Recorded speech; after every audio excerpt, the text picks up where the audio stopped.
রব্বুল আলামিন বলেন, মান আমিলা সালিহান মিন যাকারিন আও উনসা। অনেক মানুষ খুব সমান অধিকার নিয়ে চিৎকার করে, সমান অধিকার ইসলামেও আছে। কি ভাইরা, সমান অধিকার কোথায় আছে? ইসলামেও আছে। আবার অধিকারের বেশ কমও ইসলামে আছে। সব জায়গায় সকলের সমান অধিকার, এটা একটা মূর্খ থিওরি। বাবা ছেলে এই দুইজন, এদের কি সমান অধিকার? বাবা ছেলেকে একটা থাপ্পড় দিতে পারবে, ছেলেও একটা পারবে? যদি না পারে সমান অধিকার তো হলো না। নারী পুরুষ তো পরে, বাবা ছেলে দুইজন পুরুষ মানুষ, এই দুইজনের অধিকার সমান, নাগরিক হিসাবে সমান, ভোটার হিসাবে সমান, রাষ্ট্রীয় অসংখ্য ফ্যাসিলিটিতে সমান। এই বলে বাবা যেই চেয়ারে বসছেন, ছেলে আইসা ওই চেয়ারে বসবে। বাবা বললো আমার পাটা একটু দাবায় দাও, ছেলে বললো তুমি আমারটা দাও। বাবা একটা থাপ্পড় দিল, ছেলেও একটা থাপ্পড় দিব। এমন সমান অধিকার এই পৃথিবী, এই আন্তর্জাতিক পৃথিবী সেটাকে সাপোর্ট করে? সেটাকে সাপোর্ট করে না। এমন স্বাধীনতা আমরা চাই না যে ভাই আমরা স্বাধীন। কি অর্থ? যা ইচ্ছা বলবো, যা ইচ্ছা লিখবো, এটা বাক স্বাধীনতা। যেভাবে ইচ্ছা সেভাবে চলবো, এটা ব্যক্তি স্বাধীনতা। আল্লাহর কসম, এই দেশ না শুধু পুরো পৃথিবীতে এমন কোনো স্বাধীনতা নাই। আমরা এই দেশে স্বাধীন নাগরিক। এই বলে কি সেনাবাহিনীর পোশাক পরতে পারবেন? কি ভাই শুনলাম স্বাধীন, অথচ আমি একটা জামা বানাইতে পারি না। আপনার ভিজিটিং কার্ডের মধ্যে আপনি সরকারের যে লোগো, গণপ্রজাতন্ত্রী বাংলাদেশ সরকার মানচিত্রওয়ালা ভিজিটিং কার্ডে সেটা দিতে পারবেন? কেন? আপনারা স্বাধীন দেশে বাস করেন। স্বাধীন দেশেও শৃঙ্খলা রক্ষার জন্য অনেক নিয়ম নীতি আছে। স্বাধীন এই বলে আপনি প্রেসিডেন্টের রুমে গিয়ে সাক্ষাৎ করে আসতে পারবেন? কি ব্যাপার? স্বাধীন আমি সন্ত্রাস নির্মূলের জন্য পিস্তল হাতি নিয়ে ঘুরি। কি ব্যাপার? একটা ভালো মানুষকেও মারবো না, খারাপ মানুষকে ভয় দেখানোর জন্য এই পারমিশন আছে? তো কিসের স্বাধীনতা হইলো আমাদের? স্বাধীন মাত্র একটা পোশাক করতে পারি না, স্বাধীনভাবে একটু ভিজিটিং কার্ড বানাইতে পারি না, স্বাধীনভাবে প্রেসিডেন্ট প্রধানমন্ত্রীর সঙ্গে দেখা করতে পারি না। এগুলো স্বাধীনতার মধ্যে পড়ে না। ঠিক আল্লাহর এই জমিনে এই স্বাধীনতার নামে যারা আল্লাহর বিরুদ্ধে বলাকে স্বাধীনতা বলে, রসুলের বিরুদ্ধে মস্তামি এবং বেয়াদবি করাকে যারা বাক স্বাধীনতা বলে, এরা পৃথিবীর চরম মূর্খ। এদের আবার ওস্তাদ আছে, এদের আবার লিডার আছে। হ্যাঁ, গালি দিবেন, এটা স্বাধীনতা। কিন্তু গালিওয়ালার জন্য আপনি যদি প্রতিবাদ করেন, আপনি হবেন আসামি, গালিওয়ালা আসামি না।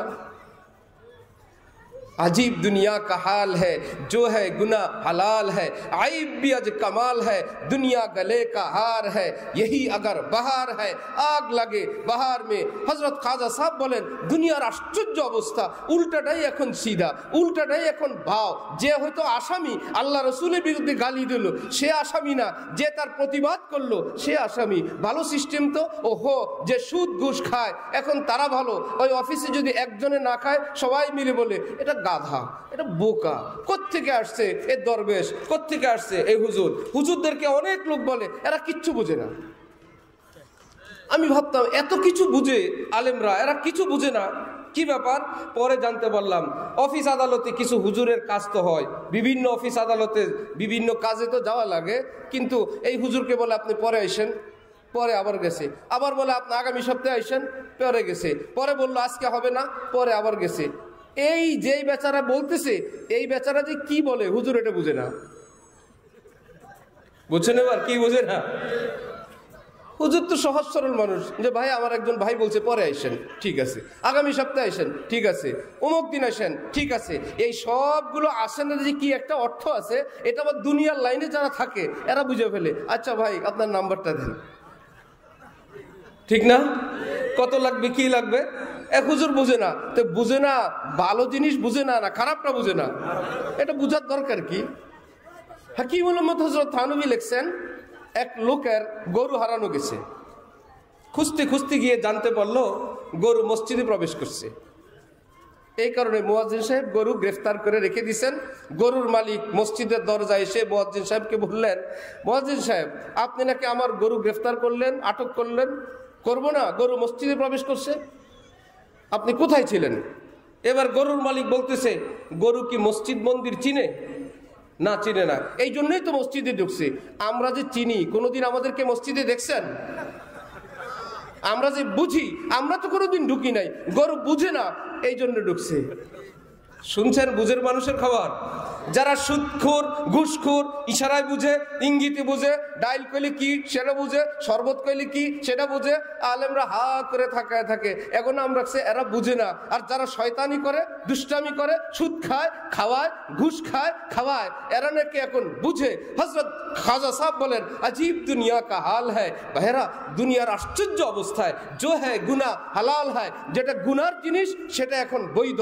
দুনিয়া গলে কাহার হয়, দুনিয়া এখন গলার মালা। তিনি বলেন, শুনলাম দুনিয়া নাকি এখন অনেক উন্নতি অগ্রগতি অর্জন করলো। জানতে পারলাম উন্নত মানি আগে পোশাক পরতো, এখন আর পরে না। উন্নতি মানি আগে নামাজ পড়তো, এখন আর পড়ে না। উন্নত মানি আগে বাবাকে শ্রদ্ধা করতো, এখন আর করে না। উন্নত মানি মা বোনরা শালীন জীবন যাপন করতেন, এখন আর করে না। উন্নত মানি আগে ঘরের মধ্যে টিভি ডিশ ছিল না, এখন টিভি ডিশ। ওফো, এটা দুনিয়ার বাহার, এটা উন্নতি।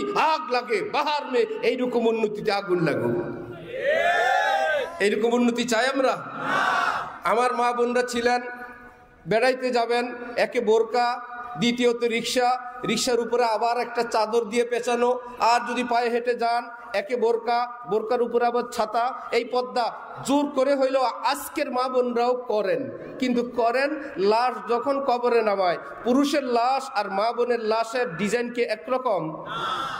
কাফনের কাপড় কি সমান সমান? সমান অধিকার নিবেন কেমনে? পুরুষের কাপড় 3টা, মহিলার কয়টা? 5টা। কি মুশকিল। আবার মহিলা তাকে যে কেউ ধরতে পারবে না, তার আপন জনরা কবরে নামাবেন। আর পুরুষ মানুষ যার শখ হয় তিনি কবরে নামবেন। এখানে ধরা যাবে না ছেলেরা, নাতিরা, ভাতিজারা, ভাগিনারা। ঠিক আছে, আমি আমার খালার, দাদির, নানির, ফুফুর, মায়ের লাশ শুধুমাত্র তারা টাচ করতে পারবেন। তাও এই পর্যন্ত না। ইসলামের নিয়ম সারা জীবন পর্দা করুক আর না করুক, আজকে তো কবরে গেল 5 কাপড় দিয়ে, ওড়না দিয়ে, হিজাব দিয়ে, সব কিছু দিয়ে মুখ ঢেকে, আবার তার উপর দিয়ে আবার আরেকটা কাপড় ঝুলে রাখে। কি ব্যাপার? এই নারীর শরীরের মাপ ঝোপ এটাও যেন পর পুরুষ দেখতে না পারে। কত পদ্মানিসীন। কবরে দেওয়ার সময় আবার বলে, বিসমিল্লাহ ওয়া আলা মিল্লাতি রাসূলিল্লাহ। হে আল্লাহর রাসূল, জীবনভর যাই করুক আর না করুক, জিন্দা থাকতে যা হোক আর না হোক, লাশটা আপনারই দিয়ে দিলাম। লাশটা আপনার মিল্লাতি দিয়ে দিলাম। আমার ভাইয়েরা, সমান অধিকার না। হ্যাঁ, নামাজ পড়লে নারীও সওয়াব পাবেন, পুরুষও পাবেন। হজ করলে নারী যা পাবেন, পুরুষও তা পাবেন। আল্লাহর জিকির করলে নারী সওয়াব, পুরুষের সওয়াব। তেলাওয়াত করলে, দান করলে, হাজার হাজার বিষয় আছে। নারী এবং পুরুষকে আল্লাহ সমান অধিকার দিলেন। আবার অতিরিক্ত অধিকার পুরুষকে দিয়ে নারীকে দিলেন। আমরা জুমার নামাজ পড়লে জুমার সওয়াব, নারীরা ঘরে বসে জোহর পড়লে জুমার সওয়াব। তারা কি সমান পাইলেন না বেশি পাইলেন? আমরা ঈদের নামাজে গিয়ে ঈদের সওয়াব, ওনারা সেমাই রান্না করবেন আর ঘরের মধ্যে বাচ্চাদেরকে গোসল করাবেন। বললেন পুরুষের নামাজ সবারটা তো কবুল হয় না, যারটা হইল কবুলওয়ালা নামাজের সওয়াব ওই রান্না করা গোসলওয়ালা মা বোনের জন্য ঘরে ঘরে আল্লাহ পাক পাঠায় দিবেন। সমান অধিকার হইল না বেশি হইল? আপনার এক ছেলে বাজারে গেল, তাকে একটা লিস্ট দিলেন, এই সদাই নিয়ে আসবা, 1000 টাকা। ছোট ছেলে বলল আমিও যাই ভাইয়ার সাথে, তার হাতে কোনো লিস্ট নাই, সদাই নাই। তাকে বললেন এই রাখো 500 টাকা। কি করব? ইন কেস যদি ভাইয়াকে হারায় ফেলো, যদি তোমার কিছু খেতে মন চায়। আচ্ছা, যাকে বড় লিস্ট দিলেন 1000 টাকা দিলেন, আর ছোট ভাইয়াকে লিস্টও দিলেন না, 500 টাকা দিলেন। বলেন তো আসলে বেশি কাকে দিলেন, 1000 ওয়ালাকে না 500 কে? আপনারা তো অঙ্কই বুঝেন না। কি ভাই, 1000 বেশি না 500 বেশি? এই বিজ্ঞানের যুগে এরা বলে 500 বেশি। কেন? এই বেচারার 1000 আছে, শুধু 1000 না, সঙ্গে একখান স্লিপ আছে। ওখানে গিয়ে হয়তো বাকি আনা লাগবে, নাহলে বিকাশে টাকা নেওয়া লাগবে, তাহলে ওজনে কম আনা লাগবে। আর যার হাতে 500, কত মজা করে চকলেট খায়, নিমি খায়, মার জন্য এটা নিয়ে আসে, বাকি টাকা পকেটে আছে। ভাইয়া তো সঙ্গে আছেই, সঙ্গে আছে না? নারী যদি বাবার বাড়িতে থাকে, বিবাহ পর্যন্ত বাবা খাওয়াবেন, চিকিৎসা করবেন, আশ্রয় দিবেন, পোশাক দিবেন। একটা ছেলে বিবাহ নাই, শুধু বালেগ হয়ে গেলে ছুটি, তোমারটা তোমার। এই ক্ষেত্রে কারে বেশি দিলেন আল্লাহ, পুরুষকে না নারীকে? বালেগ হইলে ছুটি দিয়ে দিতে পারবেন, তুমি যাও, কোথায় থাকবা, কোথায় রুজি করবা সেটা তোমার। কিন্তু মেয়েকে আল্লাহ পাক বলছেন তাকে তোমার ঘরে রাখবা, সে আরেকটা পুরুষের হাতে পাত্রস্থ হওয়ার আগ পর্যন্ত তার যাবতীয় দায়িত্ব বাবার। বিসমিল্লাহ বলে কে বেশি? নারী বেশি।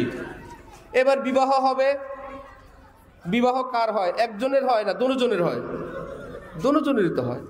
এক পাঠান, মজার গল্প, পাঠান ভুলে যেতেছে, তার স্ত্রী তাকে বলল তুমি তো অনেক মোটা হয়ে যাচ্ছ। পাঠান বলতেছে তুমিও তো মোটা হইতেছো, তুমিও তো একদম স্বাস্থ্য বেড়ে যাচ্ছে। মহিলা বলল আমি তো ভারী হচ্ছি এই জন্য আমি তো মা হতে চলছি, আমি তো মা হব এই জন্য আমাকে একটু মোটা মোটা লাগে। সেই পাঠান বলল আমিও তো বাবা হব, তুমি যখন মা হবা আমি বাবা হব না ইনশাল্লাহ? একই টাইমে তো হবো দুজন। তো বিবাহ কি একজনের হয় না দুজনের হয়? বিবাহের সুখ কি একজনের না দুজনের? বিবাহের প্রয়োজন একজনের না দুইজনের? বিবাহ হবে দুইজনের, সুখ দুইজনের, আনন্দ দুইজনের, ফুর্তি দুইজনের। কিন্তু আল্লাহ পাক পুরুষকে বললেন বিয়ে করবেন, টাকা পয়সা আছে। মহিলাকে বললেন তুমি রেডি থাকো, তোমার কোনো টেনশন নাই। দুলার জন্য বললেন মোহর ঠিক করেন, মোহর নগদ দিতে হবে, না দিতে হলে বাকিতে কিস্তি দিতে হবে। মোহর, অনেকে মোহর মনে করে মোহর তো বিবাহ বিচ্ছেদ হইলে দেয়। মোহর কি বিবাহ বিচ্ছেদের জন্য না বিবাহের জন্য? মোহর দেয় বিয়ে করলাম এই জন্য, আমি যে একটা নারীকে বিবাহ করলাম এটাই তার মোহর পাওয়ার অধিকার, না যে মোহর তো হবে বিয়ের পরে তালাক হয়ে গেলে কোনো কারণে, ইন কেস। এই জন্য একটু বেশি করে লেখে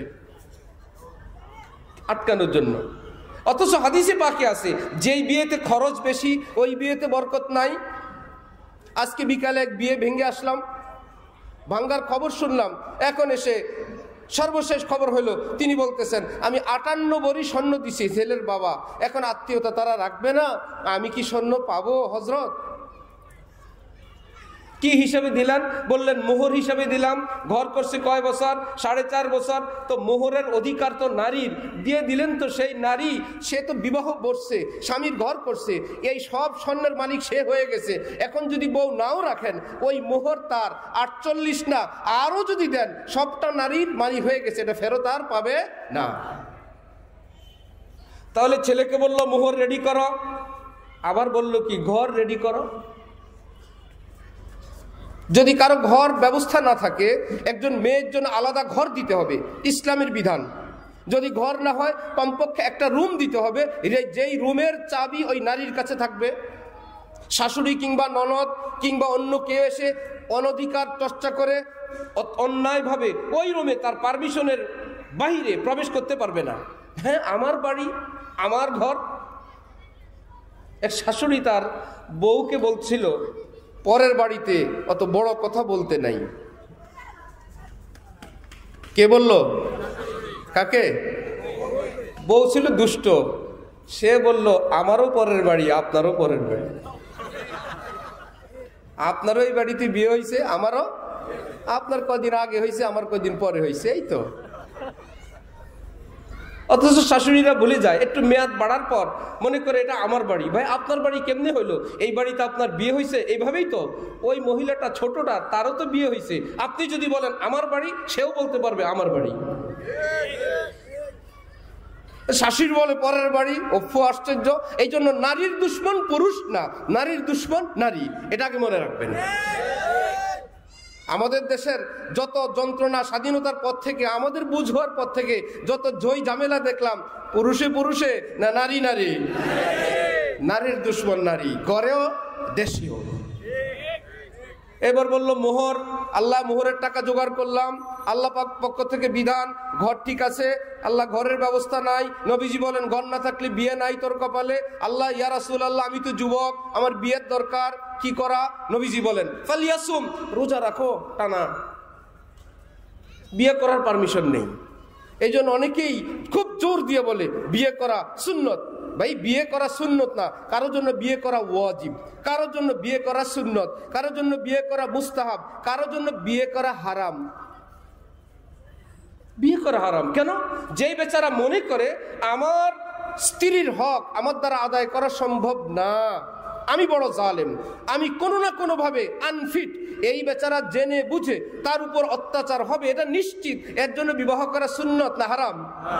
সুন্নত গেল কই? আবার আরেক দল লোক বাইর হয়েছে, 2 বিবাহ করা সুন্নত, 3 বিয়ে সুন্নত। শুনেন নাই?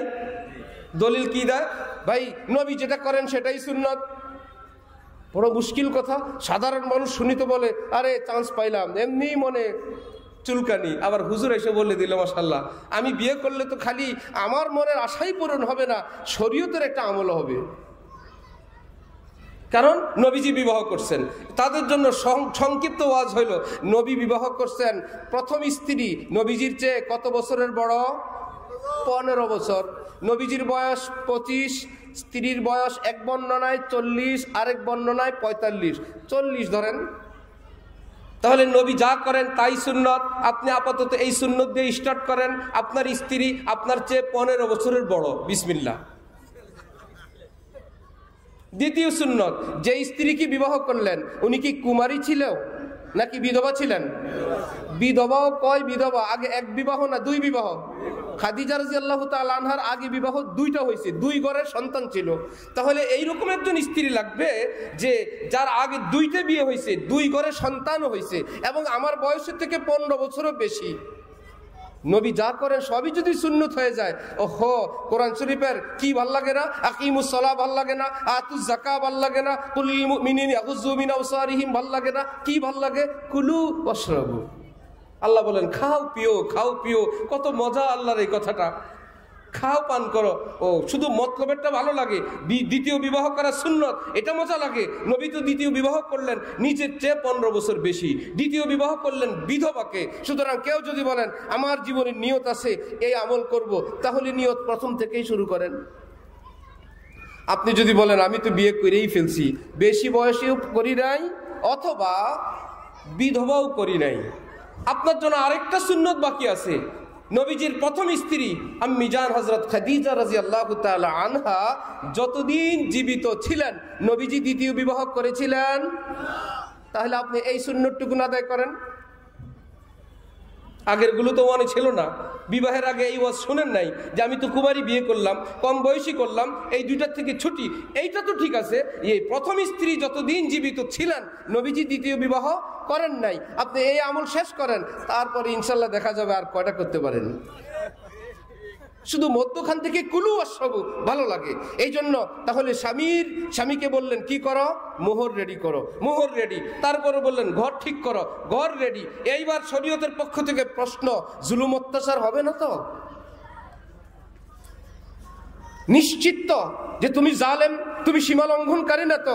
না, আমি মুতাদিল, আমি স্বাভাবিক। তাহলে ইসলামের পক্ষ থেকে সসম্মানে তাকে বিবাহ করে ঘরে আনবে, বান্দি হিসাবে না জীবন সঙ্গী হিসাবে? প্রিয়তমা হিসাবে, প্রেমিকা হিসাবে, অত্যন্ত জীবন সঙ্গিনী হিসাবে। এইবার ঘরে আসবে, কাজের লোক না। সে যদি বাপের বাড়িতে ঝাড়ু না দেয় এই বাড়িতেও ঝাড়ু দিবে না, বাপের বাড়িতে রান্না করে খায় নাই এই বাড়িতেও খাবে না, বাপের বাড়ি তার স্ট্যাটাস এমন সে রানীর মতো ছিল এই বাড়িতেও রানীর মতো রাখতে হবে, ঘর ঝাড়ুর দায়িত্ব তার নাই। এমনকি বাচ্চা জন্মের পরেও যদি তিনি বলেন, শুনলাম কোরআন শরীফে বাচ্চা ও আলাল মাউলুদি লাহু রিজকুহুন্না, সন্তান যার বাচ্চাকে রিজিক দেওয়ার দায়িত্ব তার। স্ত্রী যদি বলে ভাইয়া পেটে নিলাম, দুনিয়াতে আসার ব্যবস্থা আল্লাহ পাক করলেন, ওকে আমি দুধ খাওয়াইতে পারবো না। অনেক আলেম এখানে আছেন, ইসলামের বিধান, মা যদি তার সন্তানকে কোনো কারণে উজর বশত নিষেধ করেন, স্বামী তাকে বাধ্য করতে পারবে না। হ্যাঁ বলো কি, আমি দুধ খাওয়াবো না। কি খাওয়াবা তুমি জানো? আমাদের দেশের মা বোনরা কি এই অধিকার করেন যে আমি দুধ খাওয়াবো না? না খাওয়ান। ঝাড়ু দিব না? না দেন। রান্না করব না? করেন। তাহলে এগুলো কি তার দায়িত্বের ভিতর না বাইরে? অতিরিক্ত কাজ তিনি করেন। এবার অতিরিক্ত কাজটা যে করলো, আপনার সন্তান পাহারা দিল, আপনার ঘরে আসলো, আপনার বাচ্চাকে দুধ খাওয়াইলো, গোসল করাইলো, পাহারাদারি করলো, আমার আপনার যত নেতাগিরি, যত ওয়াজগিরি, যত শিল্পপতিগিরি সব তো হইলো ঘরে একজন ম্যানেজার আছেন বলে। সব নেতৃত্ব এবং কর্তৃত্ব বাইরে বাইরে চলছে। ওই মানুষটা, ওই ম্যানেজারটা যদি ঘরের পয়েন্টে না থাকেন, সেদিন বুঝবেন বাইরের নেতাগিরি আর ওয়াজ নসিহত আর আন্তর্জাতিক বক্তৃতা কাকে বলে। কে দেখবে ছেলেকে, কে দেখবে মেয়েকে, কে দেখবে ঘর? যেই মানুষটা আমাকে চাকরি করতে দিলেন, ব্যবসা করতে দিলেন, রাজনীতি করতে দিলেন, ওয়াজ করতে দিলেন, যেই মা যেই বোনটা আমার জন্য যাবতীয় ব্যবস্থা করলেন, বিন্দু বিন্দু ঘরের হেফাজত করলেন। হযরত ওয়ালা আমার শায়েখ বলেন যে মা বোনদের মধ্যে একটা চরিত্র আছে, কাউকে খাবার দিবে বলে দিবে বক্সটা ফেরত নিয়ে আসবেন, বলে কি না? 1000 টাকার খাবার ইমাম সাহেবের জন্য, কিন্তু সাথে বলে দিবে বক্সটা ফেরত আনবেন। আমরা পুরুষরা একটু বিরক্ত হই, আর 50 টাকার বক্স সহ হাদিয়া। মা বোন বলে না ওটা হাদিয়া না, ওটা ফেরত। আমরা বলি কি একটা মুশকিল। এটা কুদরতি ভাবে আল্লাহ পাক তাদেরকে দিলেন। আমাদের মতন উদার যদি হয়তো, তারা একজন গরিব দেখলে দিয়ে দিলেন, অসহায় দেখলে দিয়ে দিলেন, তাহলে ঘরে চাল কিনে বিকেলে এসে দেখবেন চাল নাই, কি ব্যাপার? আল্লাহ রে, নদী ভাঙ্গা কয়েকজন লোক আসছিল, 5 কেজি করে সবারই দিয়ে দিছি। আপনার আমার মতন যদি উদার হয়, প্যান্ট খুলে লুঙ্গি পরবেন, কি ব্যাপার? একটা লোক এসে বললো আমার নামাজ পড়ার লুঙ্গি নাই, তার লুঙ্গিটা দিয়ে দিছি, কিছুই থাকবে না ঘরে। এই যে তাদের মধ্যে বক্সটা নিয়ে আসবেন, এটা নিয়ে আসবেন, ওরে দেওয়া যাবে না, টাকা খরচ করা যাবে না, এটা তাদের ব্যক্তিগত না, এটা কুদরতি ইলাহিয়া। রব্বুল আলামিন তাদের মধ্যে এই বৈশিষ্ট্য দিয়ে দিলেন যে পুরুষরা তুমি বাইরে থাকবা, ছোট বড় সব কিছুকে হেফাজত যিনি করবেন, ওই হেফাজতের চরিত্র দিয়ে আমি আল্লাহ তাদেরকে সৃষ্টি করলাম। তাদের ব্যক্তিগত ব্যাপার না কুদরতি ব্যাপার। আর কেবল বলে হেলো ঘরে আসেন, আরেক জ্বালা।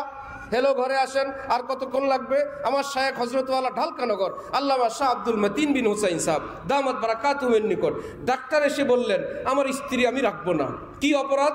হুজুর আমি অ্যানেস্থেসিয়া বিভাগে থাকি, অবশ করি, বেহুশ করি, হুঁশে আসা পর্যন্ত আমি হসপিটালে থাকতে হয়। বাসার থেকে ফোন করে, কোথায়? হসপিটালে। একটু পরে কোথায়? হসপিটালে। যখন বিশ্বাস হয় না, রাত একটু বেশি হয়, তখন হসপিটালের অফিস নাম্বারে ফোন করে, আমার বস কোথায় আছে? তো তারা এসে আমাকে বলে আপনার মোবাইল কি খোলা না? ভাবি আমাদের কাছে ফোন করলো, বলে আমি তো বুঝে ফেলছি আমি যে হসপিটালে আছি, এটা তার বিশ্বাস হয় না। এবার আরেক কলিগ এসে বলে আপনার বাসা থেকে ফোন আসলো, আপনার মোবাইল বন্ধ না তো খোলা। সে তো বুঝে ফেলে যে ঘটনা হইলো, সে তো বিশ্বাস করে না, এই জন্য এদিক সেদিক ফোন দেয়। এখন এসে বলে আমার এই স্ত্রী আমি রাখবো না। কেন? আমার ভালো কাজকে সে মানে না, আমার প্রতি অবিশ্বাস, অনাস্থা, এই বউ আমি রাখবো না। আমার শায়েখ তাকে বললেন আপনি এইটুকুন বলেন তো আপনার স্ত্রীরা কি বদচরিত্র, বদাখলাক? না হযরত, আমি মিথ্যা বলবো না, সে বদচরিত্র বদাখলাক না, কিন্তু তার এই আচরণে আমি ভীষণ অসন্তুষ্ট, আমি অনেক বেশি পেরেশানিতে আছি। হযরত বললেন এই চরিত্রটা তো তার সচ্চরিত্রবান হওয়ার আলামত, যে আমি ভিন পুরুষের সঙ্গে আড্ডা মারি না, কথা বলি না, হে স্বামী শুধু তোমার অপেক্ষায় থাকি, তোমাকে ঘরে আনার জন্য ইন্তজার করি, কখন তোমাকে দেখবো, তোমার সঙ্গে বসবো, একটু আলাপ করব। এটা তো তার চরিত্রের আলামত। যেই মেয়েটা তার চরিত্র রক্ষা করে স্বামীকে ঘরে নিতে চায়, তার শাস্তি এটাই, আপনি তাকে তালাক দিয়ে দিবেন। ওই ডাক্তার জড়ায় ধরে বলল হযরত আমি কোনোদিন ভাবি নাই এটা তার সৎ চরিত্রের একটা লক্ষণ। আহা, এইরকম একটা আল্লাহর বান্দিকে আমি তালাক দেওয়ার প্রস্তুতি নিলাম, ওয়াদা করলাম তাকে নিয়ে আমি জীবন করব। সুবহানাল্লাহ। এই মা বোনরা যদি আমাকে আপনাকে ঘরে না নিতেন, কোথায় আটে ঘাটে অলিতে গলিতে আমরা ধরা পড়ে যেতাম চোরের সঙ্গে, ডাকাইতির সঙ্গে। কারণ দেশে যখন পরিস্থিতি জটিল হয়, আমরা মাঝে মাঝে সংবাদ পাই উপরের থাকি নাকি ওসি সাহেবদেরকে বলে আজকে 10 জন ধরবা। এখন বেচারা পাইছে 8 জন, উপরে 10 জন বুঝ দিবে কেমনে? রাত অন্ধকারে 11টায় 12টায় যেগুলো রাস্তায় পায়, ওখান থেকে 2টা ধরে নিয়ে যায়। এই যে 10 জন, যার ঘরের থেকে হেলো নাই সে শুধু বাবু গুরু আর গুরু। এখন ওসি সাহেব মনে করবে এরই তো দরকার, 10 জন পূরণ করা দরকার। আবার 10 জন ধরার পর যদি 2-1 হাই হেলু দিয়ে ছুটে যায় যে কোনো কিছুর বিনিময়, এখন আবার একজন খালি হয়ে গেল, শূন্যস্থান পূরণ করার জন্য কারে ধরবে? ওখান থেকে তো ধরবে। আর যাকে স্ত্রী ফোন করে ঘরে নিয়ে গেছে সে তো নিরাপদই চলে গেছে। আমলিকা আলাইকা লিসানাক, নবীজি বলেন ওয়াল ইয়াসাকা বাইতুক, সেই যুগে বলছেন নিজের জবানকে কন্ট্রোল রাখো আর নিজের ঘরটাকে সুপ্রশস্ত মনে করো, ঘরটাই তোমার একটা জগৎ, বাইরে বেশি যেও না। সাহাবীকে নবী বলতেছেন ওয়াল ইয়াবকি আলা খাতিআতিক, আর ভুল বিচ্যুতি যা হয়ে গেল তার জন্য শুধু কান্নাকাটি করো। এই 3 আমল করলে আল্লাহ পাক তোমাকে জান্নাত দান করবেন। জবানটা কন্ট্রোলে আর ঘরমুখী থাকা, ঘরের মধ্যেই। মিজান হযরত আয়েশা রাদিয়াল্লাহু তাআলা আনহাকে সাহাবায়ে কেরাম বললেন আমরা তো বাইরে থাকি, সব কিছু লেখি দেখি, ঘরে যখন আসেন আমরা তো সেটা দেখি না, মিজান আমাদেরকে বলবেন? নবীজি ঘরে আসলে কি করেন? আম্মিজান বললেন, সেটা তোমরা জানবা। আমার নবী যখন ঘরে আসেন আমার সঙ্গে ঘরের কাজে সহযোগিতা করেন। রহমাতুল্লিল আলামিন। ঘরের কাজ কি? ঘরের কাজে সহযোগিতা কি? তাহাজ্জুদ পড়া, জিকির করা, ঘরের কাজে সহযোগিতা। একজন রুটি বানাই, আরেকজন আমরা খোলাই দেই, একজন কাপড় ধুই, আরেকজনে কাপড় ভাঁজ করে, একজনে বিছানা গুছাই, আরেকজনে বালিশ টানি, একজনে একটা কাজ করি, আরেকজন হাত থেকে ঝাড়ু নিয়ে ঝাড়ু দিয়ে দেই। আমার নবী রহমতুল্লিল আলামিন ঘরের কাজে আমি আয়েশার সঙ্গে তিনি খেদমত করেন, সহযোগিতা করেন। লানা শামসুন ওয়ালিল আফাকি শামসু ওয়া শামসি আফজালু শামসিস সামাই ফাইন্না শামসা তাতলু বাদাল ফজরি ওয়া শামসি তাতলু বাদাল ইশাই। হে পৃথিবী, তোমাদের একটা সূর্য আছে, আমারও একটা সূর্য আছে। তোমাদের সূর্যের চেয়ে আমার সূর্য উত্তম। আমার সূর্য, তোমাদের সূর্য উদিত হয় সকালবেলায়, আর আমার সূর্য হযরত মুহাম্মদুর রাসূলুল্লাহ সাল্লাল্লাহু আলাইহি ওয়াসাল্লাম তিনি আমার ঘরে উদিত হন প্রতিদিন এশার পরে। তিনি যখন ঘরে তশরিফ নিয়ে আসেন তার নূরের ঝলকে আমাদের ঘরটা আলোকিত হয়ে যায়। তোমাদের সূর্য দেহ আলোকিত করে, আমার সূর্য অন্তরাত্মা আলোকিত করে। তোমার সূর্য ডুবে যায়, আমার সূর্য ডুবে যায় না। তোমার সূর্য অন্ধকার হয়, আমার সূর্য অন্ধকার হয় না। তোমার সূর্যের সামনে মেঘমালা এসে ঢেকে দিতে পারে, আমার নূরে নবুয়তকে ঢেকে দিতে পারে না। ও ফো, তিনি বলেন আমাদের নবীজি যখন ঘরে আসেন আমরা ঘরের মানুষরা সব দৌড়ে নবীজির কাছে যাই। আমাদের অভিভাবক আসছেন, আমাদের মুরব্বী আসছেন, আমাদের প্রিয়জন আসছেন। আর যে স্বামী প্রবেশ করলে ঘরের মানুষরা চুপচাপ হয়ে যায়, কেউ পলায়ন করে, এদিক সেদিক যায়। আর তিনি মনে করেন দেখলা আমার কত বড় বেটাগিরি, আমি আসলে সব চুপ। আম্মিজান, সাহাবায়ে কেরাম, হযরত ওমর রাদিয়াল্লাহু তাআলা আনহু বলেন আমি নবীজির ঘরের দিক রওনা হইলাম, দেখলাম ভিতরে বেশ নবীজির ফ্যামিলির লোকদের কথাবার্তা।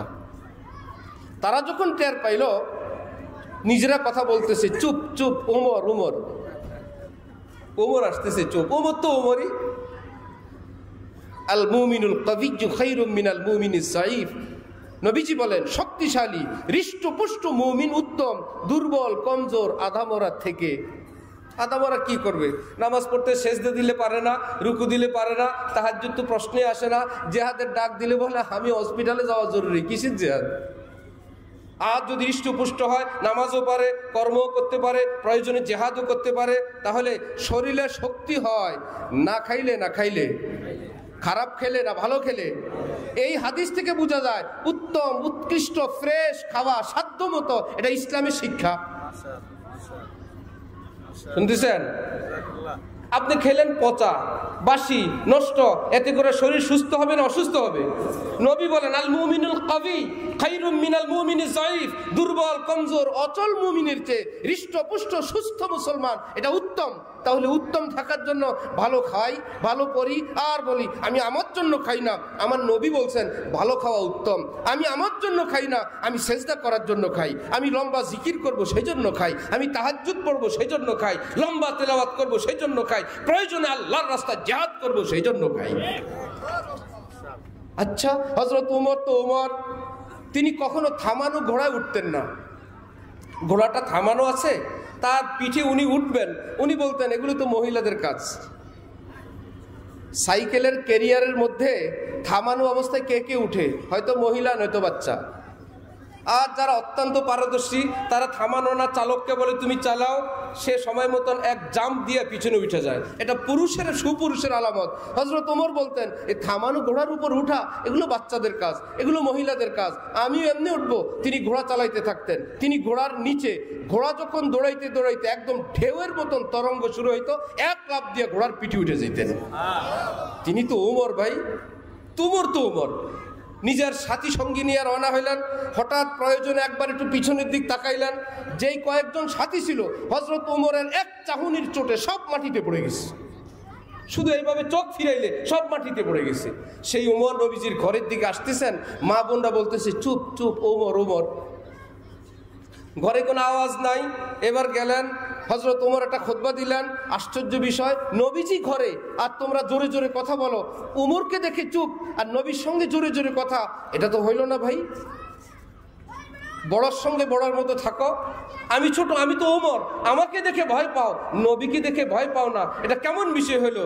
ভিতর থেকে আওয়াজ আসছে, আহা, ভিতর থেকে মা আম্মি জানরা বলছে, আমাদের নবী তোমার মতন অত মেজাজি না, তোমার মতন অত গরম না, তোমাকে দেখলে যেমন আমাদের ভয় লাগে, আমরা মনের কথা খুলে বলতে পারি না, আমাদের স্বামী আমাদের জন্য এরকম না, তিনি তো আমার প্রিয়জন, তিনি আমাদের সঙ্গে কারোর সঙ্গে দৌড় প্রতিযোগিতা দেন, কাউকে নিয়ে এক গোসলখানায় গোসল করেন, কারোর সঙ্গে খান। হযরত আলী সহ নবীজি খেজুর খান, খেজুর খেয়ে নিজের বীজগুলো হযরত আলীর সামনে ওনার অজান্তে চুপচাপ রেখে দিয়ে বলেন, দেখি তো কে খেজুর বেশি খাইলো আলী।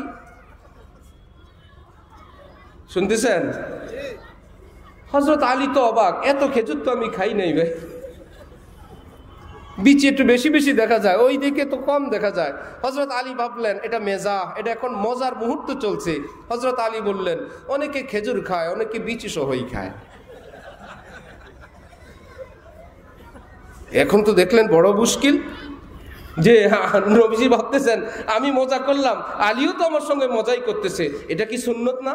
কেবল গাল ভার করে রাখা সুন্নত, কোথাও গিয়ে দ্বীনের একটু তালিম পায় আর গাল ভার করে বাসায় আসে, কি ব্যাপার? উনি এখন তাহাজ্জুদ গুজার, আল্লাহর কসম হালাল ভাবে বৈধভাবে হাসি খুশি করা সুন্নত। হযরত ওয়ালা করাচি আজকে হযরতের কিতাবে তালিম হইতেছিল, তিনি বলেন কেউ যদি আল্লাহর সন্তুষ্টি মোতাবেক হাসে, এই হাসির উপরেও রহমত, সন্তুষ্টি মোতাবেক কান্না করে, ওই কান্নার উপরেও রহমত, আল্লাহকে অসন্তুষ্ট করে যদি কেউ কান্দে, ওই কান্নার উপরেও খোদার গজব।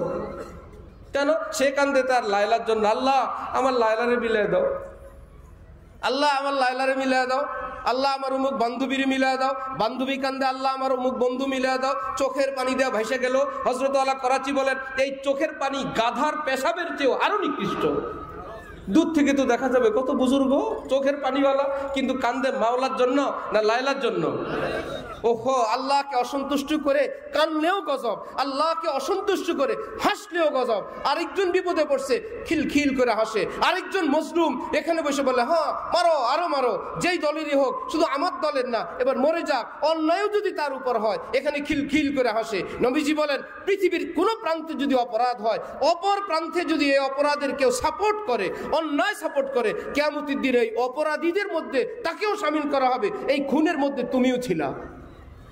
আল্লাহ, আমি ছিলাম না, আমার তো কোথায় বরিশাল, সিলেট, চট্টগ্রামে ছিলাম। তখন ফেরেশতারা বলবে ওখানে বসে সাপোর্ট করছিল তো, এই জন্য এই অপরাধীদের মধ্যে তোমাকেও শামিল করা হলো। নবীজি বলেন আরেকজনের সামনে ঘটছে ঘটনা, কিন্তু সে বলল এই কাজটা ঠিক হয় নাই, হোক দল, হোক বিরোধী দল, হোক ভিন্ন দল, এটা জুলুম, এটা অত্যাচার, অন্যায়কে অন্যায়, আমি এটাকে সাপোর্ট করি না। ফেরেশতারা তার নামে লিখবে এই ব্যক্তি এখানে ছিলই না। সুবহানাল্লাহ, তিনি এখানে ছিলেন না।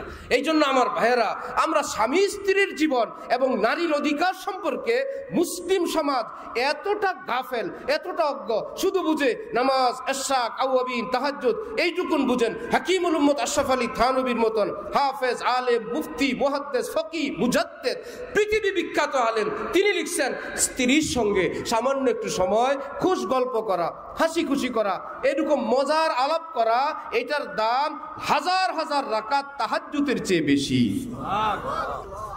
হাবশার লোকেরা খেলাধুলা করবেন মদিনায়। আম্মিজান হযরত আয়েশা বললেন আমি খেলা দেখব। পর্দার আয়াত নাজিল হয় নাই, পর্দা শুরু হয় না ইসলামে। নবীজিকে বললেন আমি খেলা দেখব। নবীজি বললেন চলো। নবীজি বসলেন, তিনি হলেন গ্যালারি, আম্মিজান হইলেন দর্শক। গ্যালারির উপর কিভাবে নিজের হাত কনুই দিয়ে নবীজির পিঠের উপরে, কাঁধের উপরে চাপ দিয়ে খেলা দেখতেছেন। আল্লাহ পাক কি দৃশ্য দেখছেন তখন, সুবহানাল্লাহ। এইদিকে আয়েশা, এইদিকে আমার নবী। কতক্ষণ? আম্মিজান বলেন আমার তো বয়স কম ছিল, আমার কি অল্প খেলা দেখলে মন ভরে? নবীজি চুপ করে বসে আছেন, আমার জন্য দেখুক, আয়েশা খেলা দেখতে চায়। আমার মতন কম বয়স্ক একটা নারী, আমার মন ভরার পর আমি যখন নবীজিকে বললাম ঠিক আছে আর দেখবো না, বাসায় যাই, নবীজি বললেন ঠিক আছে চলো। তিনি বললেন আমার নবীর চরিত্র দেখে আমার জীবনটা উৎসর্গ করে দিতে মন চায়। সুবহানাল্লাহ। এক সাহাবী আম্মিজানের এই চরিত্র দেখে, নবীজির সঙ্গে প্রেম ভালোবাসা দেখে, ওই পুরুষ সাহাবী বলতেছে ইয়া লাইতানি কুনতু আয়েশা, ইস আয়েশারে নবী কত ভালোবাসেন, আমি যদি পুরুষ না হয়ে আয়েশা হইতে পারতাম। কত মজা হইতো, নবীজি আমাকে কত আদর করতেন, কত স্নেহ করতেন, কতটা নবীর কাছে যেতে পারতাম। আল্লাহ আমাদেরকে নবীজির প্রকৃত সুন্নত বুঝার তৌফিক দান করেন। আমার দাদা পীর বিশ্ববিখ্যাত বুজুর্গ হযরত মাওলানা শাহ হাকিম মোহাম্মদ আখতার রহমতুল্লাহ আলাইহি বলতেন, मैं रोमांटिक पीर हूँ भाई।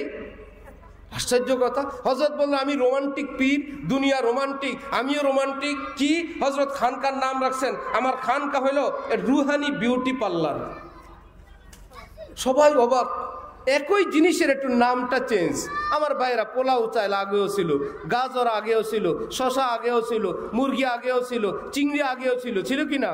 একটু সিস্টেম করে নতুন নাম রাখছে এখন চাইনিজ, থাই, একটাও নতুন না, সবই পুরান। একটু ডংডাং করে একটার সঙ্গে আরেকটা দিয়ে এটার নাম হয়ে গেছে থাই, এটা হয়ে গেছে চাইনিজ। ঠিক একই জিনিস ইসলামে আছে, একটু হালাল জায়েজ বা সেটাকে যদি একটু মডিফাই করে একটু যোগ করে যুগ উপযোগী করা যায়, হযরত সেটাকে বললেন मैं रोमांटिक पीर हो भाई। কি আর বলতেন খানকা ये रूहानी ब्यूटी पार्लर है। হযরত বলতেন কি সেটা জানো? বিউটি পার্লারে কালো মেয়ে, কালো দাগ ইত্যাদি কি নিয়ে এতটা সাজুগুজু করে তাকে নিয়ে আসা হয়। স্বামী বেচারা এক নজর দেখে বলে, মা বাবা আত্মীয় স্বজনকে বলে আলহামদুলিল্লাহ আমার পছন্দ হয়েছে। আসলে কি পছন্দের উপযুক্ত ছিল? ওটা পছন্দের উপযুক্ত ছিল না, প্লাস্টার করে পছন্দের উপযুক্ত বানানো হয়েছে।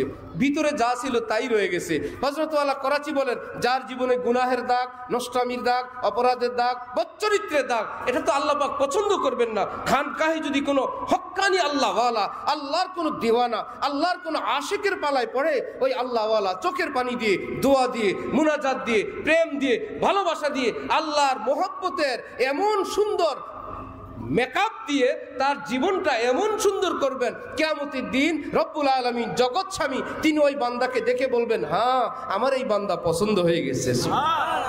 তাওহীদ তো ये है कि बस खुदा हशर में कह दे ये बंदा दो आलम से खफा मेरे लिए है। প্রকৃত ঈমান ওয়ালা তো তাকে বলে যাকে দেখলে আল্লাহ পাক বলবেন, সরা ফেরেশতারা কার হিসাব নিতে আসছো জানো?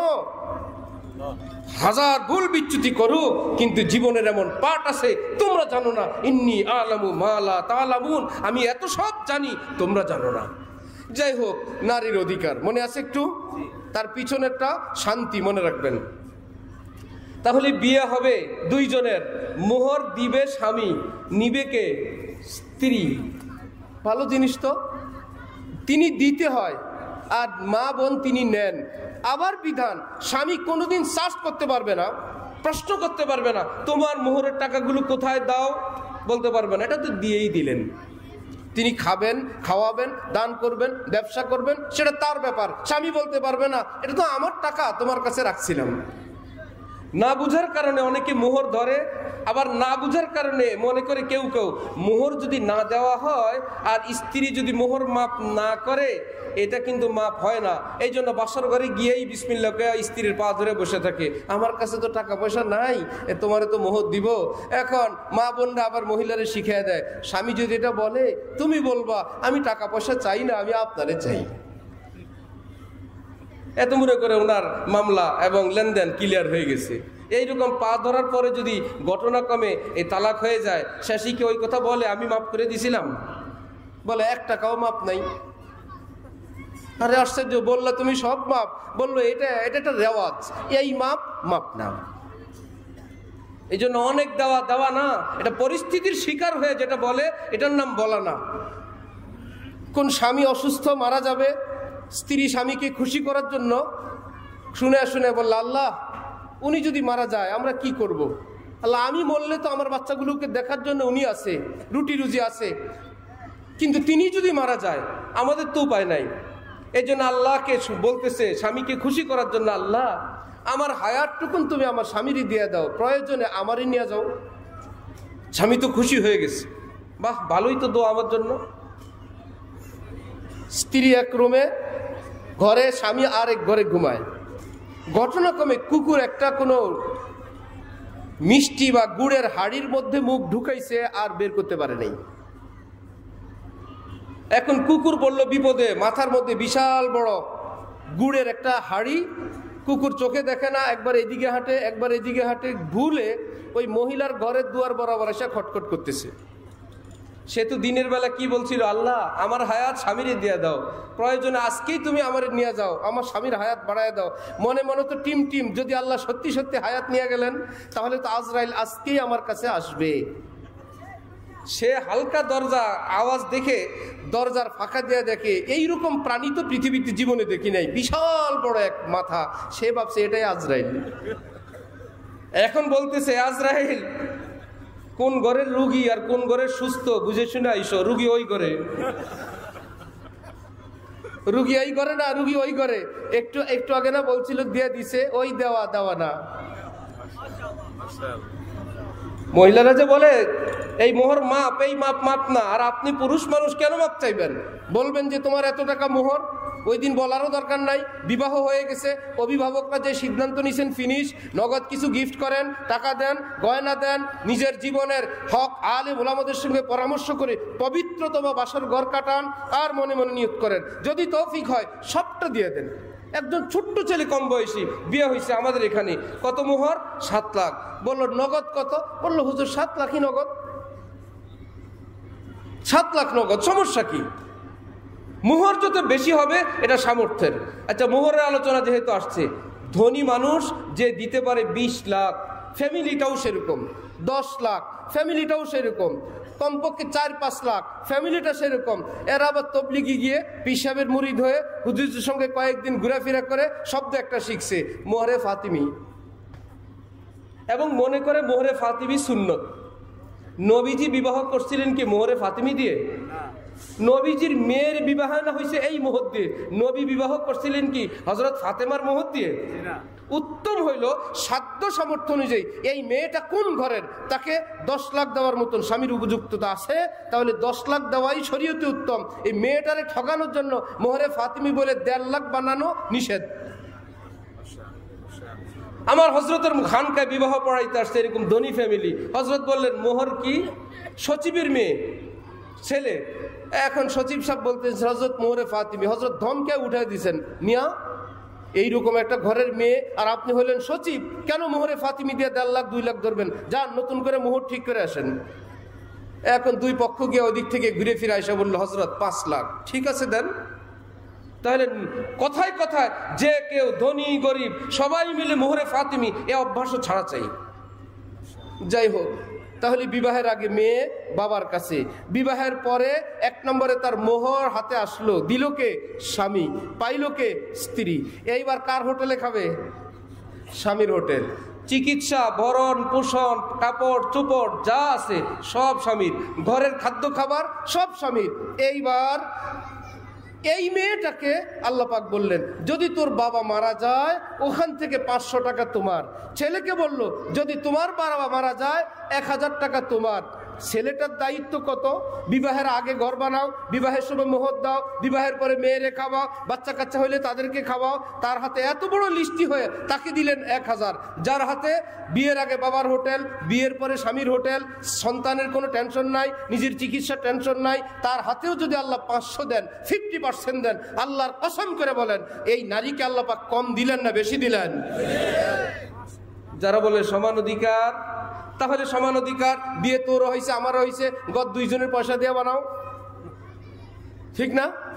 বাচ্চা তোমারও আমারও, বাচ্চাকে 2 জনে খাওয়াও, ঘরের রুজি 2 জন করো, তাহলে না বুঝবেন সমান অধিকার। এই সমান অধিকার বলে মা বোনকে ইজ্জত বাড়ানো হয় না কমানো হয়? অনেক কমানো হয়।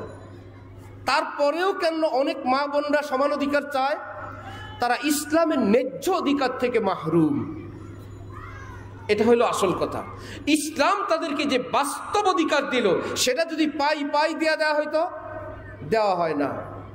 বাবা মারা গেলে বাবার সম্পদ কুদরতিভাবে আল্লাহর পক্ষ থেকে বন্টন হয়ে যায়, এটাকে বন্টন করতে হয় না। এবার ভাইয়েরা নতুন সুর লাগায়, বোনকে বলে বাবার সম্পদ যদি মেয়েরা নিয়ে যায় ওই মেয়েরা ধ্বংস হয়ে যায়। অংশ নিলে ধ্বংস হয়।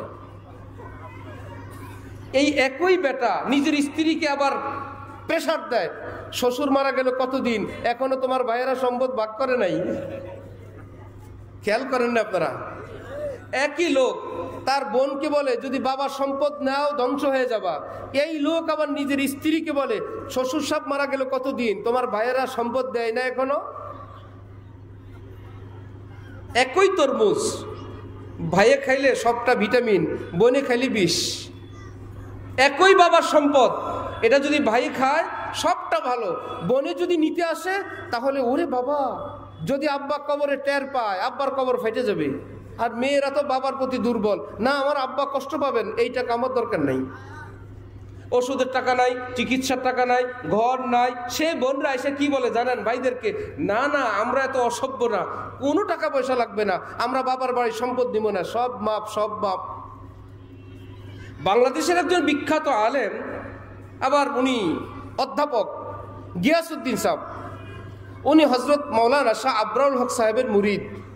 উনি বলেন যে আমি আমার বাবার মৃত্যুর পর আমার 6 বোন বা 7 বোন, এদেরকে আমি টাকা পয়সা দেওয়া শুরু করলাম। এরা দলে দলে আমার বাড়িতে এসে কি বলে, আপনি কি সম্পর্ক চিরদিনের জন্য শেষ করে দিতে চান? কেন? যেভাবে আপনি বাবার সম্পদ দেয়া শুরু করলেন, তার মানে সবটা দেওয়ার পর আপনি আমাদের সঙ্গে সম্পর্ক বিচ্ছিন্ন করে ফেলবেন, তাই তো বুঝি। তিনি বললেন, আরে ভাই, সম্পদের সঙ্গে সম্পর্কের কি? যেই বাবা সম্পদ রেখে যায় না, সেই ভাই বোনের কি সম্পর্ক থাকে না? বোনরা বাবার বাড়িতে আসবে সম্পদ আছে বলে, ওকে, তাহলে ভাই বোনের বাড়িতে যান কি হিসাবে? আমরা ভাইয়েরা যে বোনের বাড়িতে যাই, কোনো সম্পদ আছে? মিথ্যা কথা, সম্পদের সঙ্গে সম্পর্কের কোনো সম্পর্ক নাই। উনি বোনদের এই আচরণ দেখে মুহিউসুন্নাহ আবরারুল হক সাহেব রহমতুল্লাহ আলাইকে বললেন, হজরত আমি 12 আনা দিয়ে ফেলছি। আমার বোনরা মিছিল করে বাড়িতে এসে বললেন, আল্লাহর ওয়াস্তে তুমি আমাদের কাজ দিও না, আমরা আর নিতে চাই না, আমরা খুশি। আবরারুল হক সাহেব বললেন, এতদিন তুমি আমার সঙ্গে থেকে এই শিখলা, এই মহিলাদের এই কথা অন্তরের কথা না, এগুলো বয়ে বলে, যে সবটা নিলে মনে হয় ভাই নারাজ হবে, বাবা কবরে কষ্ট পাবেন, ওই ভয় থেকে বলে। সমাজ ব্যবস্থা যেহেতু ভয়ঙ্কর নষ্ট, ওর থেকে বলে। তুমি তাদেরকে পুরোটা হাতে দিয়ে দাও, নেয়ার পর তাদেরকে বলবা, তোমরা বুঝে পাওয়ার পর আমি যেহেতু তোমাদের একটা মাত্র ভাই, তোমরা যদি আমাকে দাও দিতে পারবা, না দিলেও কোনো সমস্যা নাই, আমাদের সম্পর্ক থাকবে আজীবনের সুন্দর সম্পর্ক। হজরতের এই বয়ান বোনদেরকে দিয়ে এবার 16 আনা সম্পত্তি হাতে দিয়া বললেন, হজরত বলছেন, কেউ যদি তোমরা হাতে বুঝে পাওয়ার পর আমার দিতে চাও আমি নিতে পারবো, কিন্তু তোমাদের হাতে দিয়ে দিতে হবে। হজরত বলেন, আমার একটা বোন যদি আমার 1টা টাকা দিত, কি ভাইরা, যেই বোনেরা মাপ করে দেয়, এই মাপ নিয়ে কিয়ামতে যাবেন, নামাজ নিয়ে, হজ নিয়ে, আপনি বলবেন আমি পাই পাই জাকাত দেনেওয়ালা, হজ করনেওয়ালা, দান সদকাওয়ালা, ফেরেশতারা আমল নিয়ে আসবে। বেশি কিছু করে নাই, 4 বোনের এই সম্পদ লুণ্ঠনকারী। আরেকটা মামলা, কি মামলা? বললো বিবাহ হয়েছে, সারা জীবনে স্ত্রীকে মোহর দেয় নাই, স্বামী বলবে আরে খাওয়াইছি পড়াইছি চিকিৎসা করলাম, ফেরেশতারা বলবে ওগুলো তো আপনার উপর আলাদা ওয়াজিব, মোহর আলাদা ওয়াজিব, সেই ওয়াজিব আদায় করলেন ঠিক আছে, মোহর তো পরিশোধ করেন নাই। যেই ব্যক্তির কোনো ঋণ নাই, সেই ব্যক্তি কিয়ামতের দিন উঠবে ঋণগ্রস্ত, বোনের ঋণ অথবা নিজের স্ত্রীর ঋণ। তাহলে স্ত্রীর মোহর কেমনে দিবেন? 1000 টাকা করে কিস্তি দেন, 2000 করে কিস্তি দেন, 5000 করে কিস্তি দেন। কিস্তির বাইরে হাকিমুল উম্মত থানবী বলেন, মাসে একটা আলাদা ভাতা দাও, এটা মোহর না, এটা তোমার গিফট। আমার ভাই রেস্টুরেন্টে খাওয়ার পর 20 টাকা গিফট দেই, 100 টাকা গিফট দেই, এই বেচারা বাজারও করে নাই, রান্নাও করে নাই, রান্না করা বস্তুটা আমার আপনার সামনে এনে দিল, একখান টিসি দিল, সার বললো, বাস 20 টাকা সিঙ্গারা খেয়ে 30 টাকা বকশিস। তাল নাই, হুঁশ নাই, সার বলাতে পাগল হয়ে বকশিস দিয়ে দিল। ওফো, যেই বাবুর্চি আপনাকে আজীবন ঘরের মধ্যে কুটলেন, রান্না করলেন, পরিবেশন করলেন, হান্ডি পাতিল ধুইলেন, জীবনে একবারও বকশিস আসলো না হাতে? একবারও বলা যায় নাই রান্নাটা মজা হয়েছে? পরের বাড়িতে দাওয়াত খেলে খুব হয়, রান্না খুব মজা, খুব স্বাদ, বেআইনের রান্না অনেক মজা, এটা বলা তৌফিক হয়। নিজের বাড়িতে 1000 রান্না করার পর ওই দিন জবান খুলবে যেই দিন রান্না ভালো হয় নাই। আর যেদিন রান্না ভালো হবে এই দিন গালবার, উনি পীর সাহেব, উনি দরবেশ সাহেব, বলার কোনো চান্স নাই। মুফতি শফি সাহেব রহমতুল্লাহ আলাইহি বলেন, আমি এক বাসায় দাওয়াত খেলাম, শুধু এইটুকুন বললাম যে রান্নাটা খুবই মজাদার, ভিতর থেকে নারীর কান্নার আওয়াজ, কি ভাই কান্না করে কেন জানতে চাও? ভিতর থেকে পর্দার আড়াল থেকে ওই নারী বলছিল, হুজুর 30 বছর আমি এই বাড়িতে ঘর করি, সব সময় শুধু বকাঝকা শুনি, আমার রান্না মজা হয় না। এই জীবনের প্রথম আপনার মুখে শুনতে পেলাম আমার রান্না মজা হয়েছে, এই সুখে কাঁদতেছি। এই জন্য এই যে বোবা হয়ে থাকা এই চরিত্র বাচ্চারাও শিখে। আপনি যদি বলেন আলহামদুলিল্লাহ মজাদার, বাচ্চারাও বলবে মা আলহামদুলিল্লাহ মজাদার। ওই মায়ের সারাদিনের কষ্ট একটা শব্দ থেকে শেষ, বাকিরেও সাবধান। আমাদের এক দোষ শুনেছে এইরকম গরম বয়ান শুনে একজনে নিয়ত করলো আজকে বাসায় গিয়ে যা পাকাক গিয়েই বলবো রান্না ভালো হয়েছে। নিয়ত করে গেছে, বাসায় খাবার দাবার খেয়েই বলল ফাইন, জীবনে বলে নাই। সেই বেচারা বলল আজকে রান্না তো খুব মজা হয়েছে আলহামদুলিল্লাহ। এর মধ্যেই বাসার লোক এমন খেপা খেপছে, আজকে তো মজা লাগবেই, সারা জীবন আমি পাকাই ভালো লাগে না, আজকে বাবি তরকারি পাঠাইছে উপরের তালার থেকে, এটা তো ভালো লাগবেই। কি মুশকিলে পড়ছে বেচারা। এই জন্য একটু বলার জন্য আগে পরে একটু জানবেন ঘটনা কোথায় রান্না বান্না হয়েছে, তারপরে বলবেন, না হলে হিতে বিপরীত হওয়ার সম্ভাবনাও আছে। আমার ভাইরা একটু দেন, একটু চা পাকাইলো, আপনি একদিন বকশিস দেন, আজকে ডাল মজা হয়েছে, এই টাকা নিবে না।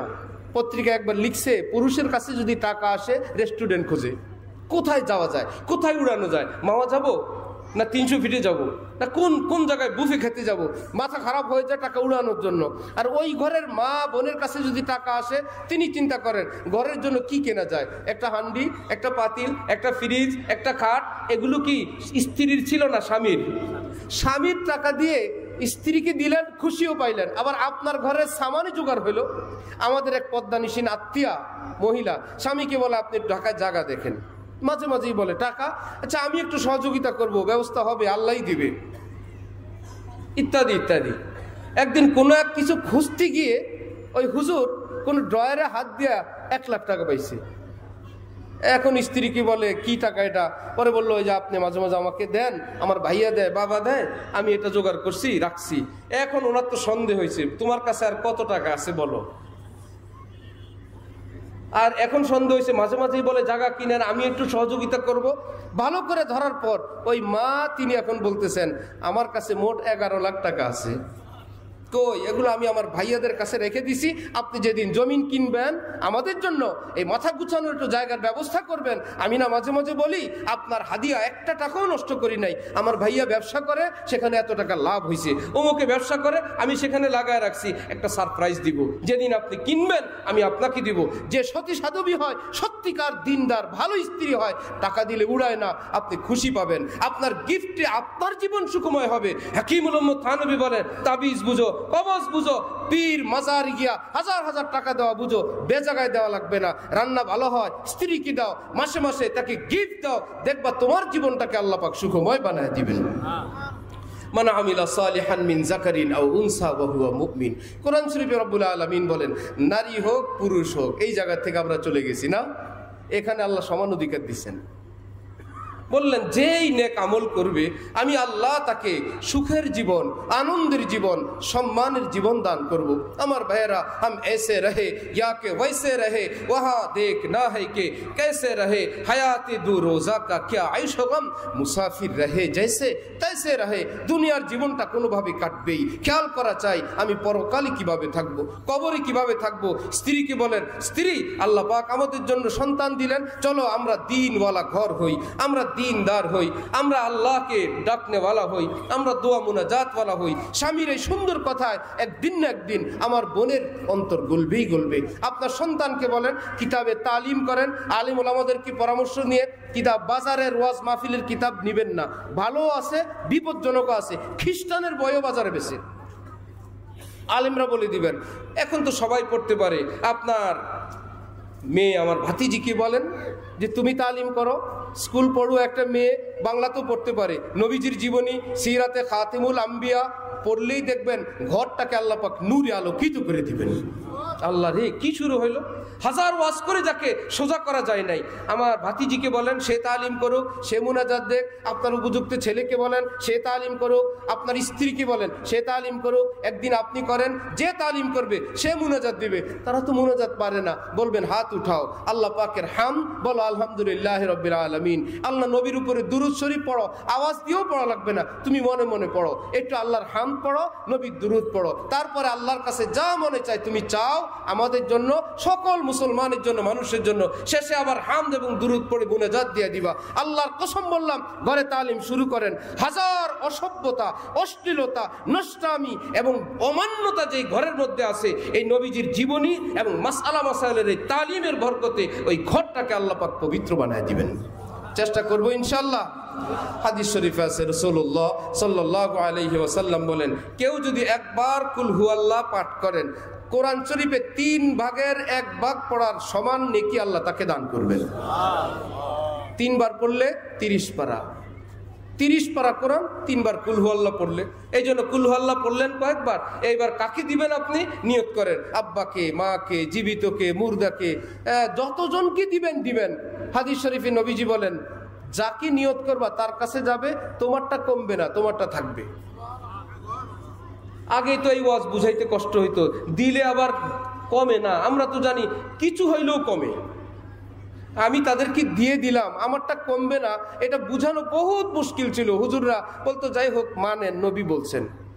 এখন তো সহজ, আমরা মেসেজ লেখার পর যে মেসেজ সেন্ড করি, মেসেজ পুরোটা যায় না, যাওয়ার কারণে আমারটাকে একটু ক্ষয় হয়ে যায় না, পুরোটা আছে। যদি 10 জনকে পাঠাই, 10 জনের কাছে যেতে যেতে যেতে আমার মেসেজটা সাদা হয়ে গেছে না, পুরোটা আছে। মেসেজ কোম্পানি যে মেসেজ পাঠায় 10 জন না লাখ লাখ মানুষকে, তাদেরটা আছে না নাই? আপনি বার করবেন, আপনি কাকে সেন্ড করবেন, সবার কাছে যাবে সেই মেসেজ, আপনারটা থাকবে। ঠিক একবার কুল হুয়াল্লাহ, 3 বার কুল হুয়াল্লাহ আপনি বার করেন, আপনি আল্লাহকে বলবেন, আল্লাহ সবাইকে চিনেন জানেন, আল্লাহ আব্বাকে, মাকে, দাদাকে, দাদিকে, নানা নানিকে, শ্বশুর শাশুড়িকে। এইবার কতক্ষণ বলার পর আর কিছু মনে নাই, আল্লাহ সব মুসলমানকে। সুবহানাল্লাহ। আল্লাহ বলে, সবার আমল নামায় তোমার এই হাদিয়া পৌঁছে দিলাম, সমপরিমাণ নেকি আমি আল্লাহ তোমার জন্য রেখে দিলাম। কিছু আমল করি, একটু লা ইলাহা ইল্লাল্লাহ পড়ি, কিছু দুরূদ শরীফ পড়ি, ঘরটাকে এরকম মন্দির না বানাই, ঘরটাকে নষ্টামির আখড়া না বানাই, কিছু দ্বীন ঈমানওয়ালাদের চরিত্র আল্লাহ আমাদের ঘরে ফুটানোর তৌফিক দান করেন। যা কিছু আলোচনা করলাম, আল্লাহ আমাদের সকলকে বুঝার, আমল করার তৌফিক দান করেন। ওয়া আখির দাওয়ানা আনিল হামদুলিল্লাহি রাব্বিল আলামিন।